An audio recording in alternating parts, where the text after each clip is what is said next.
Livro de Juízes, capítulo 4. Débora se torna juíza de Israel. Depois da morte de Eude, os israelitas voltaram a fazer o que era mau aos olhos do Senhor. Por isso, o Senhor os entregou nas mãos de Jabim, rei cananeu de Azor. O comandante do seu exército era Sísera, que habitava em Arezote-Agoim.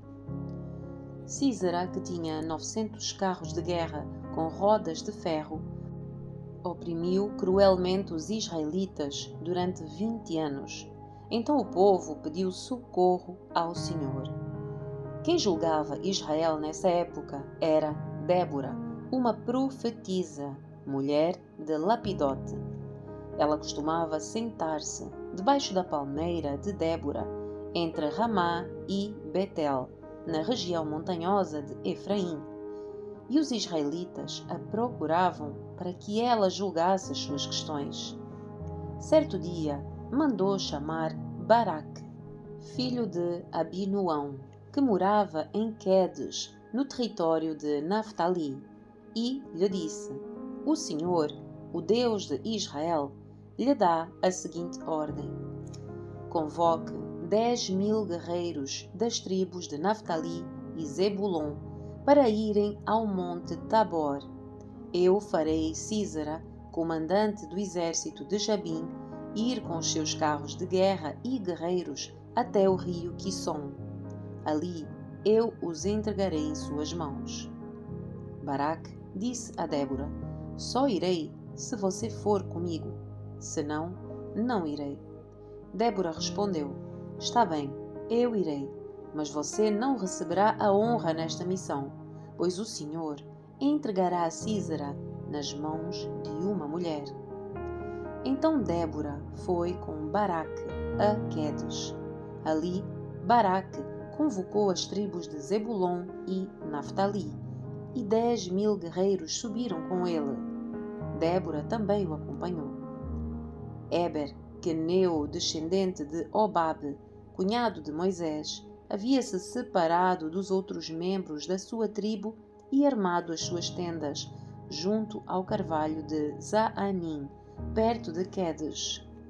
Quando disseram a Sísera que Baraque, filho de Abinuão, havia subido ao monte Tabor, ele mandou trazer os seus 900 carros de guerra com rodas de ferro e todos os seus guerreiros, e eles marcharam de Arosete-Agoim até o rio Quisson. Então Débora disse a Baraque: Prepare-se, este é o dia em que o Senhor entregará a Sísera em suas mãos, pois o Senhor marcha adiante de você.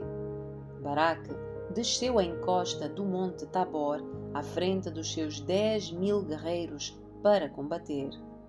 Quando Baraque atacou, o Senhor trouxe pânico sobre os carros de guerra e sobre os soldados de Sísera, que abandonou a sua carruagem e fugiu a pé. Baraque perseguiu os carros de guerra e o exército inimigo até Arosete-Agoim e matou todos os guerreiros de Sísera. Nenhum deles escapou. Enquanto isso, Sísera correu para a tenda de Jael, esposa de Éber, o queneu, pois havia paz entre a família de Éber e Jabim, rei de Azor.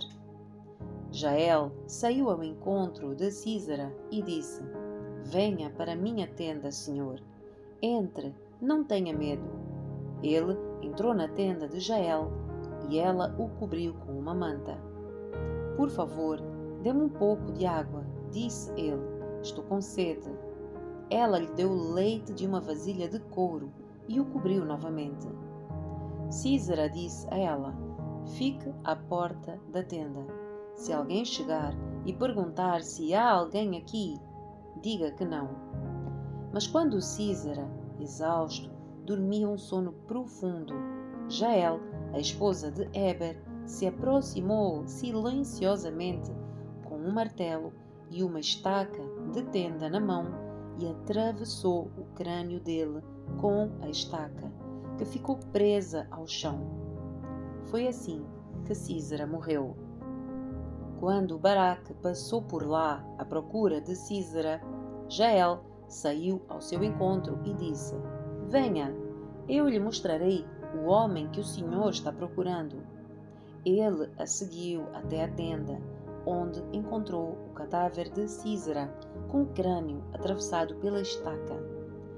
Naquele dia, o povo de Israel viu Deus derrotar Jabim, o rei cananeu. Dali em diante, os israelitas se fortaleceram cada vez mais contra o rei Jabim, até que o eliminaram por completo. Capítulo 5. O Cântico de Débora. Naquele dia, Débora e Baraque, filho de Abinoão, entoaram este cântico. Os líderes de Israel assumiram o comando e o povo os seguiu de boa vontade. Louvem o Senhor. Ouçam, reis, prestem atenção, governantes, pois eu cantarei ao Senhor. Sim, tocarei música para o Senhor, o Deus de Israel. Senhor, quando saíste de Seir e marchaste desde os campos de Edom, a terra estremeceu e as nuvens do céu despejaram chuva. Os montes estremeceram na presença do Senhor, o Deus do monte Sinai, na presença do Senhor, o Deus de Israel. Nos dias de Sangar, filho de Anate, e nos dias de Jael, ninguém passava pelas estradas, e os viajantes tomavam caminhos tortuosos. Restavam poucos nos povoados de Israel, até que Débora se levantou como mãe para Israel. Quando Israel escolheu novos deuses, a guerra chegou às portas da cidade. Mas não se via um só escudo ou lança entre 40.000 guerreiros de Israel. O meu coração está com os comandantes de Israel, com aqueles que se ofereceram para lutar. Louvem o Senhor. Considerem estas coisas, vocês que montam em jumentas brancas, que se sentam em finas mantas, vocês que caminham pela estrada. Ouçam os músicos dos povoados, reunidos junto aos bebedouros. Ali relatam as justas vitórias do Senhor, as justas vitórias dos seus camponeses em Israel. Então o povo do Senhor desceu às portas da cidade. Desperte, Débora, desperte, desperte, desperte e entoe um cântico. Levante-se, Baraque, leve embora os seus cativos, filho de Abinoão. Então os sobreviventes desceram contra os poderosos. O povo do Senhor marchou por mim contra os guerreiros. Desceram de Efraim, terra que antes pertencia aos Amalequitas. Seguiram você, Benjamim, com os seus soldados. De Maquir desceram os comandantes, de Zebulon, os que levam a vara de comando. Os príncipes de Issacar estavam com Débora e Baraque, sob as suas ordens, desceram ao vale. Mas, na tribo de Ruben, houve grande indecisão, porque ficaram entre os currais, ouvindo os pastores assobiarem para os seus rebanhos. Sim, na tribo de Ruben houve grande indecisão. Gileade continuou a leste do Jordão, e porque Dan ficou junto aos navios. Asser sentou-se inerte na praia e permaneceu em seus portos, mas Zebulon arriscou a vida, assim como fez Naftali nas regiões altas do campo. Os reis de Canaã vieram e lutaram em Taanac, perto das águas de Megido, mas não levaram despojos de prata. Desde o céu as estrelas lutaram. As estrelas em suas órbitas lutaram contra Sísera. O rio Quissom os arrastou, o antigo ribeiro, o Quissom, que eu marche adiante com coragem. Os cascos dos cavalos martelavam o chão, galopavam seus poderosos cavalos de guerra. Amaldiçoem os habitantes de Meroz, disse o anjo do Senhor. Amaldiçoem duramente, pois não vieram ajudar o Senhor contra fortes guerreiros. Jael, esposa de Eber, o queneu, é a mais abençoada entre as mulheres.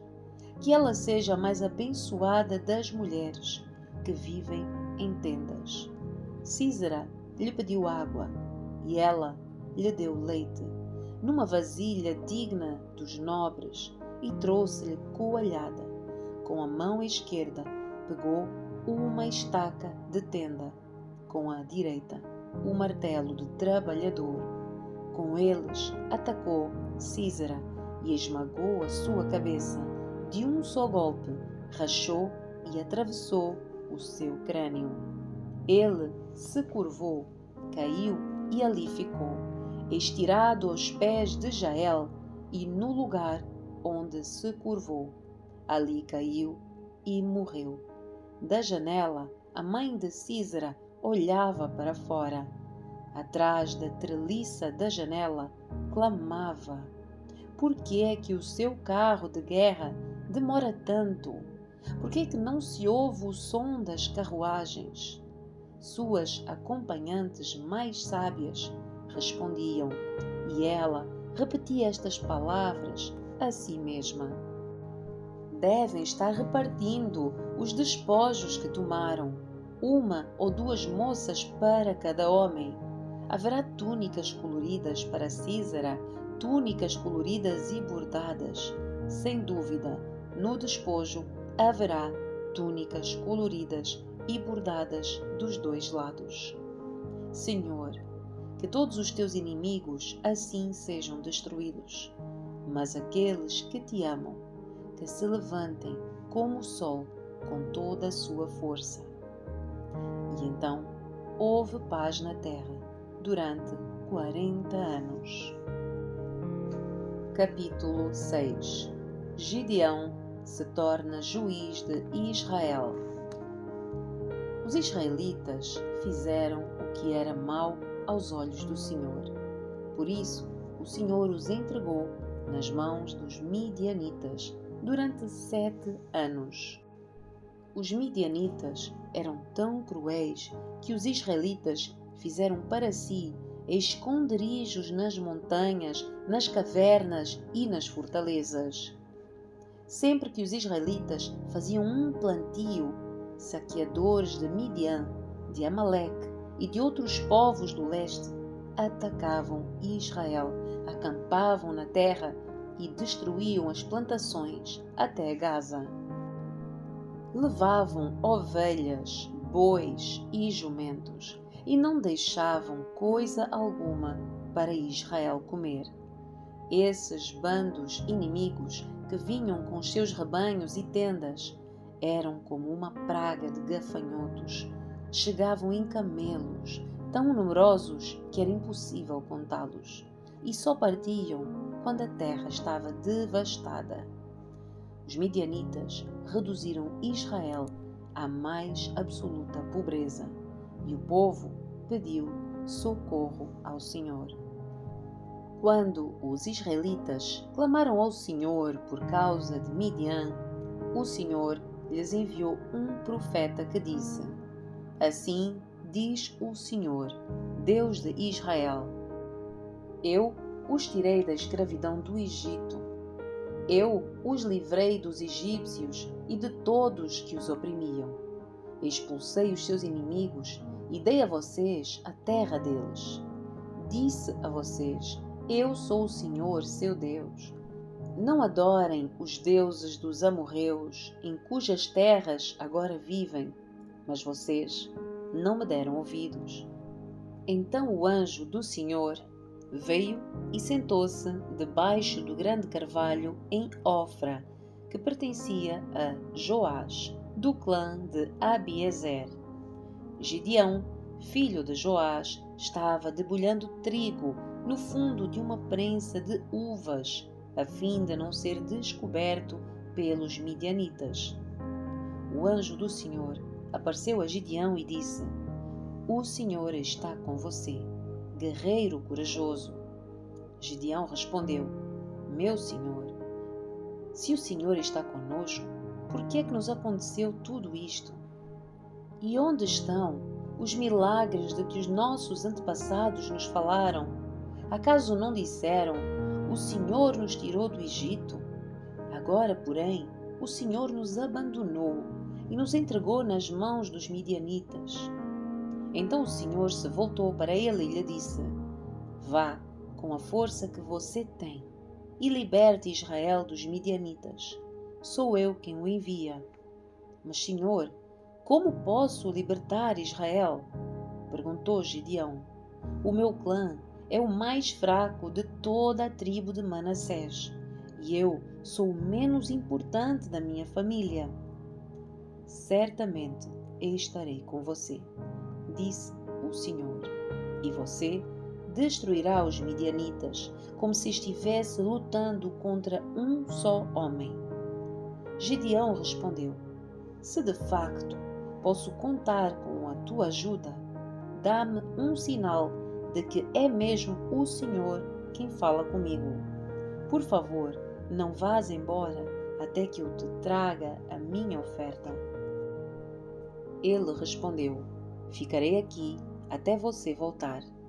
Gideão foi depressa para casa, cozinhou um cabrito e, com cerca de 20 litros de farinha, preparou pães sem fermento. Depois, colocou a carne num cesto e o caldo numa panela, os levou para fora e os ofereceu ao anjo que estava debaixo da grande árvore. O anjo de Deus lhe disse: Coloque a carne e os pães sem fermento sobre esta pedra e derrame neles o caldo. Gideão obedeceu.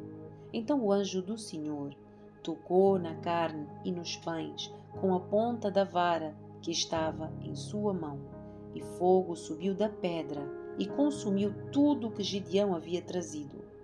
E o anjo do Senhor desapareceu. Quando Gideão percebeu que era o anjo do Senhor, exclamou: Ó soberano Senhor, estou perdido. Vi o anjo do Senhor face a face. Fique em paz, respondeu o Senhor. Não tenha medo. Você não morrerá. Então Gideão construiu um altar para o Senhor naquele lugar e o chamou de Yahvé Shalom. Até hoje, o altar está em Ofra, no território do clã de Abiezer. Naquela noite, o Senhor disse a Gideão: Tome o segundo touro do rebanho do seu pai, aquele de 7 anos. Derrube o altar que o seu pai fez para Baal e corte o poste de Aserá que fica ao lado do altar. Depois, construa um altar para o Senhor, seu Deus, no alto desta colina, arrumando as pedras com cuidado. Sacrifique o touro sobre o altar como holocausto e use como lenha a madeira do poste de Aserá que você cortará. Gideão levou 10 dos seus servos e fez o que o Senhor mandou. Porém, fez tudo de noite, com medo da sua família e do povo da cidade. Logo cedo, no dia seguinte, quando os habitantes da cidade começaram a despertar, alguém descobriu que o altar de Baal havia sido derrubado e que o poste de Aserá ao lado dele tinha sido cortado. Em seu lugar havia um novo altar, sobre o qual estavam os restos do touro sacrificado. Os habitantes perguntaram uns aos outros: Quem fez isso? Depois de uma investigação cuidadosa, descobriram que tinha sido Gideão, filho de Joás. Traga o seu filho para fora. Os homens da cidade exigiram de Joás: Ele deve morrer, pois derrubou o altar de Baal e cortou o poste de Azerá. Joás, porém, gritou para a multidão que o confrontava: Por que é que vocês defendem Baal? Acaso pretendem salvá-lo? Quem lutar pela causa dele será morto pela manhã. Se Baal é realmente um Deus, que ele próprio se defenda e destrua quem derrubou o seu altar. Dali em diante, Gideão foi chamado de Jerubaal, isto é, que Baal lute com ele, pois derrubou o altar de Baal. Gideão pede um sinal. Pouco tempo depois, os exércitos de Midian, de Amaleque e de outros povos do leste se uniram. Eles atravessaram o Jordão e acamparam no vale de Jezreel. Então o Espírito do Senhor veio sobre Gideão, que tocou a trombeta de chifre de carneiro, convocando para a batalha, e os homens do clã de Abiezer o seguiram. Também enviou mensageiros às tribos de Manassés, Aser, Zebulon e Naftali, convocando os seus guerreiros, e todos atenderam ao chamado.